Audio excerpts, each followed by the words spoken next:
Today, we're taking a look at a job that has two very distinct identities in battle, allowing them to either play the role of an aggressor or the protector. The Swordmaster. The Swordmaster has two primary stances that shift how they act in combat. One that increases their conventional attack count while granting turn manipulating actions, and another stance that focuses on counterattacks and racking up tons of BP, whether it's taking them from the enemy or increasing it through counterattacks. Understanding and making the most out of each action this job has is key to mastering its playstyle. Or you can go all in on one form and become an insane physical sweeper, or the ultimate BP stealer and personal battery. But before we dive into the specifics of what the Swordmaster can do, let's first take a look at its specialties, starting with Redoubled Effort. This specialty increases the damage output of the Swordmaster based on the BP they have when performing an attack, starting with a 10% increase at 1 BP and maxing out at a 46% increase at plus 4 BP.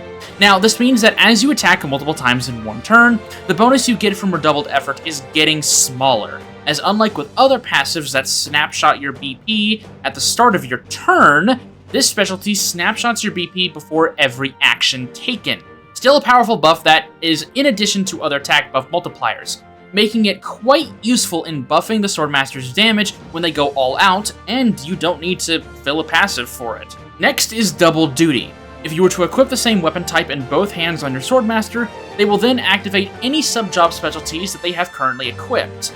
This is incredibly powerful, as it effectively allows you to use two more specialties for free without needing to slot sub-job specialty 1 or 2 as passives. With how strong certain specialties can be for jobs looking to do loads of damage or take powerful hits to the face, you can really meld your Swordmaster however you want. The Swordmaster's special move is Severance. This is a powerful single target attack that has the bonus effect of increasing the party's speed and critical chance by 15%. This is a wonderful move to use at the start of a boss fight, as it not only does a lot of damage, but it also provides a means of getting a damage and speed advantage over your opponent, potentially allowing you to steamroll fights if prepared for it well enough. Now let's start going over the Swordmaster's combat abilities, starting with Solid Stance. Solid Stance has the user adopt a stance that allows them to do two conventional attacks in a row in one action. This stance does not go away unless you manually remove it by switching stances or if you fall in battle.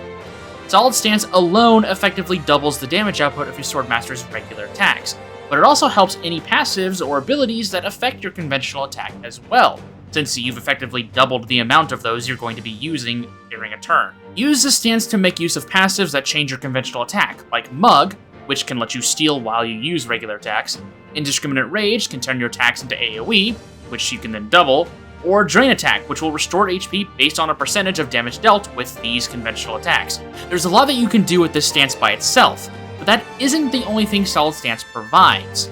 Once you've adopted Solid Stance, the Swordmaster will gain access to 3 new moves that can only be used while under Solid Stance. These skills are Solid Right Style, Solid Slash, and Solid Smash. Solid Right Style is a fairly weak attack that slightly delays the turn speed of its target. Solid Slash is similarly a weak attack, but this time has the effect of speeding up the time between turns for the user instead. And Solid Smash is a fairly strong attack that has both effects of Solid Right Style and Solid Slash put together, delaying the enemy's turn while speeding up yours. Now, while I do not have the time or the patience to go over how action costs and turn orders work in this simple overview video, I will say that you probably won't see much from these actions, as their damage isn't very high, and the added effects of them just aren't impactful enough. That isn't to say that these moves haven't saved my butt a few times, they have, but I could probably only count on one hand how often that happens. Either way, Solid Stance itself, for its double conventional attacks, is the star of the show here, even if the skills it provides aren't too exciting. The second stance the Swordmaster has is Fluid Stance. When adopting this stance, the Swordmaster will automatically counter any single target attack that dealt damage to them with a physical attack of their own. This counter will not apply if the user is unable to act due to an ailment or when trying to counter a counterattack. The actions unlocked under the effect of Fluid Stance are Fluid Left Style, Fluid Flow, and Fluid Frenzy. Each of these actions effectively add an additional buff to Fluid Stance, rather than being individual attacks themselves. Fluid Left style adds an effect of reducing an opponent's BP by 1 if Fluid Stance is triggered on them, even lowering down the enemy's BP into the negatives if they were too greedy in attacking you. Fluid Flow adds the effect of increasing the Swordmaster's BP by 1 every time they counter with Fluid Stance, becoming a major source of BP generation for the job if you can keep the hits coming. And Fluid Frenzy merges the two previous actions into one, removing 1 BP from any enemy who activates Fluid Stance while giving 1 BP to its user. This is a powerful counterattack build that promotes setting up Fluid Stance to lock down enemies and build up BP, then swapping over to Solid Stance and spend all that BP on either powerful attacks or even stronger conventional attack builds with a variety of buffs tied to them. Now, outside of the Solid and Fluid Stances, the Swordmaster does have a few other actions at its disposal, like Divide Attention. This ability puts a buff on the user, where they will be targeted as often as the ally with the highest chance of being targeted, effectively splitting aggro amongst the Swordmaster and another party member. I haven't really ever found too much use for this ability, and I assume it's meant to be a way of increasing the Swordmaster's chances of getting counters from Fluid Stance if you have another tank in the party. But there are way better ways of guaranteeing aggro from enemies in this game, so I'm sort of at a loss for what info to provide regarding this ability if you want to run this as a main way of gaining or even dropping aggro. And last up for combat abilities is 4-fold Flurry and 9-fold Flurry. These two actions are basically the same move. 4-fold Flurry has the user perform 4 quick attacks on the target, and 9-fold Flurry performing, you guessed it, 9 quick attacks on a target. This is the Swordmaster's main means of dealing damage outside of spamming conventional attacks, and it's honestly not too bad. It's just a little MP hungry. Use this if you aren't interested in relying on Solid Stance for damage and want to spend the BP from the Fluid Stance BP generation on another form of damage. Now we move on to the Swordmaster's passives, beginning with Counter. Outside of Counter's chance of activating being based on luck, this passive is basically Fluid Stance's counterattack buff disguised as a passive.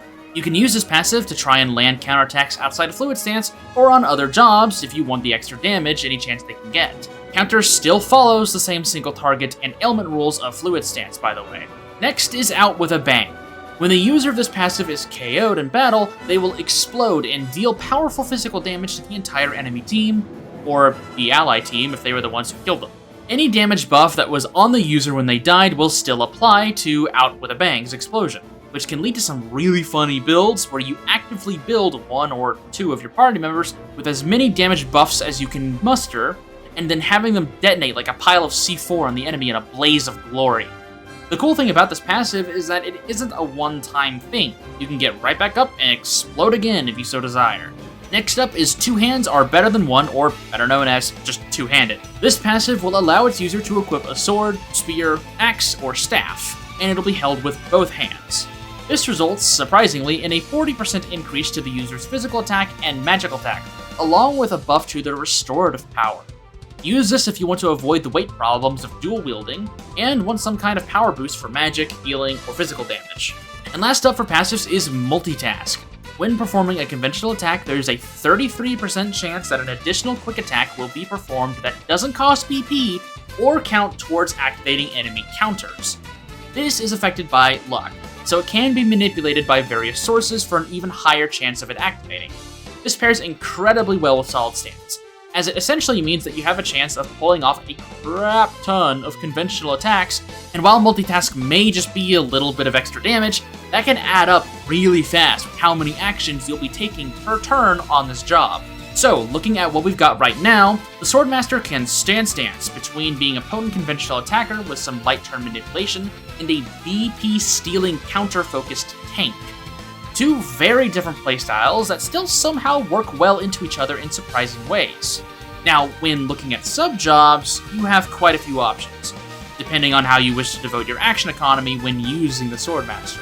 The Freelancer and Vanguard are sort of all-rounder picks, being able to boost both Solid and Fluid Stance playstyles thanks to the insane stat boosts that both jobs provide. Being able to dish out powerful damage and take a hit is a major benefit of the Freelancer's Late Bloomer specialty, but even if you don't have that leveled up well enough, Mimic can still cheapen the overall cost of actions like 9-fold Flurry, letting you stay on top of your MP management. Vanguard is a little bit more aggressive, letting you more easily increase the damage of your conventional attacks and counters, letting the Swordmaster sit as your team's main damage dealer and tank. Now, the Oracle pick is one that I personally enjoy, as thanks to Elemental Impairment Supplement, you can turn your Swordmaster into a Spellblade of sorts, imbuing your weapon with certain ailments to exploit weaknesses, with the addition of any other conventional attack boosts you can find. With 2 of the same weapon equipped, you can even benefit from the Oracle's first specialty, which will increase the damage you do even more. Maybe not the most optimal build out there, but easily in my top 3 favorite job combos in the entire game. And last up is the Phantom, which provides benefits all around for the Swordmaster, from Become the Lightning and Ethereal Edge being awesome damage increases, to the specialties at the Phantom's disposal being wonderful additions to the Swordmaster's kit. Results Guaranteed especially can ensure multitask always activates, turning a solid stance Swordmaster's turns into full-on cutscenes of constant damage. It can get pretty silly. The Swordmaster is a fun job that has a lot of creativity built into its kit, allowing for very different playstyles across different boss fights or even whole playthroughs. It's the only job in the game that really has any form of stance dancing, being able to fluidly shift from one entirely new playstyle to another, with both being incredibly fun to use and optimize. The job's base stats are very generous as well, adding on to its more malleable design, which is always a good thing in my opinion. And overall, the Swordmaster is just a silly job that promotes one of my favorite playstyles in these games, which is just to click attack, just basic attack, and watch like 15 different effects activate all at once. It's very, very funny. Now, the job does have moments where it might feel like it's lacking, like Solid Stance's moves not being too overly helpful, or most endgame bosses deciding to abandon the very concept of single target attacks.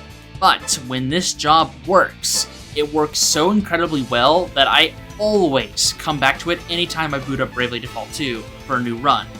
It's just that fun to use. Now, let's move on to the fashion tier list. These designs are pretty badass, and a very neat take on the Swordmaster archetype, leaning a lot more into the gladiatorial style of combat. Both the lads and lassies don't really have much protective armor on, but they do each sport a vibrant cape that is covered by an animal pelt. My guess would be a bear? Not only that, but the outfit has spikes all over, including the cape, which is again, pretty badass. Both Seth and Elvis have a metal plate on their left shoulder that is in the shape of a lion, while Gloria and Adele have a rhinoceros on their right shoulder, which just adds to the more animalistic and combat-oriented vision for this version of the Swordmaster archetype, and again, is pretty badass. Great designs all around. Good job, team!